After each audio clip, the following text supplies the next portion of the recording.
দাদা, আমাদের যেমন অনেকগুলো বন্ধু আছে, আপনার সেমন বন্ধু ছিল না? ওকে, তাহলে আজকে আমি সেই বন্ধুর গল্পই শোনাই। তো আমার এক বন্ধু ছিল, এই ভারতবর্ষে পড়াশোনা করে সেটেল হয়ে ও চলে গেছে আমেরিকা। ওকে, তো আমার হঠাৎ ইচ্ছা হলো যে যাই, বন্ধুটা কেমন আছে একটু দেখে আসি। তো আমি চলে গেছি বন্ধুর বাড়িতে আমেরিকা।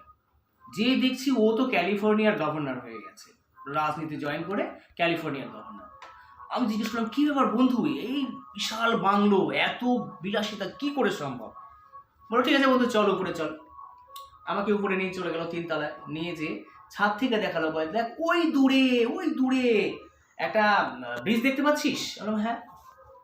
বললো ওই ব্রিজের 10%, মানে ওই ব্রিজের 10% বানাতে যেও 10% ও খেয়ে ফেলেছে। খেয়ে এত বড়। তো শুনে আমার খুব ভালো লাগলো, বিষয়টা আমাকে ইমপ্রেস করলো। আমি দেশে ফিরে আসলাম, এসে আমিও রাজনীতি জয়েন করে নিলাম। বিশাল রাজনৈতিক নেতা আমি। এইবার ঠিক 5 বছর পরে ওই বন্ধু আমার বাড়িতে এসছে। এসে তো বন্ধু আশ্চর্য, আমার তো 5 তলা বাড়ি।